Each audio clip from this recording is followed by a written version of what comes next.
what the politicians did to the Kenyan people this week will be done unto them slowly for the next couple of years.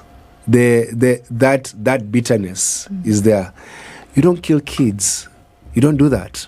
Yeah, but then there's something that's critical, like Ndu is saying. Yeah. So you are angry and disappointed with the current crop of leaders. Yeah. Okay. Mm-hmm. So you've got to start identifying then who the next leader is.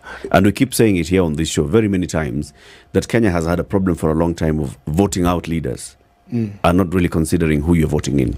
So people don't vote in leaders. You're like, so and so, hata tujamuona hapa, hata amefanya nini, hata huyu harudi. And they say even, we better elect a dog. Yeah. So there is that danger there. If you don't start thinking and having an open conversation, Project 2027 or 2032, where 2032 for sure, many of the current crop of senior leaders will be getting out. How do you start working towards that 2027, 2032, where you have a new crop of leaders, but those leaders know what the people need? They know that they have got to be answerable to the people. They know that they are actually accountable in everything that they do to the people. So the know for a fact is that if Ruto survives this week and this year, he's a one-term president. The events of this week are unforgivable.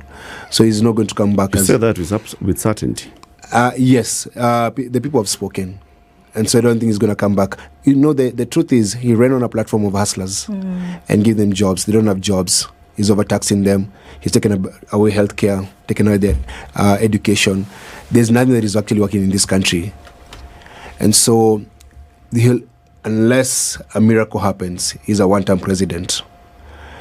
The second thing is, these young people are taking voters' cards, and they want to vote for leaders who love and care for them, because they don't feel like they're loved and cared for and respected by their leaders. Because the reason why you elect a member of parliament, they have enough care and love for the people to go and serve the people and do the best for the people. It's easy to say, Bonnie. Everybody who will tell you they've participated in an election, they've been electing somebody whom they think loves and cares somebody for who them. has a track record, who has proved that he was already doing good. That's why they even elected him in the first place. Then you go to a house and then you find...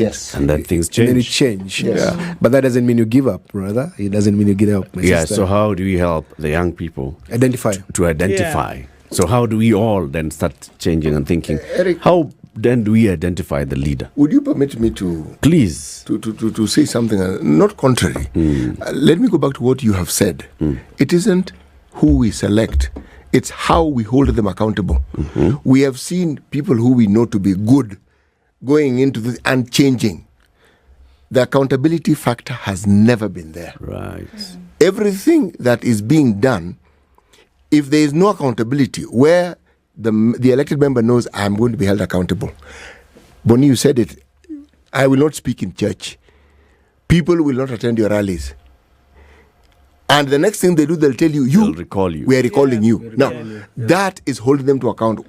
Until that is understood, it doesn't matter who we elect, we're going to continue having this problem. So the secret ingredient in this formula is making sure that accountability stays throughout the 5 years. It is throughout the 5 years. I also think, yes, true.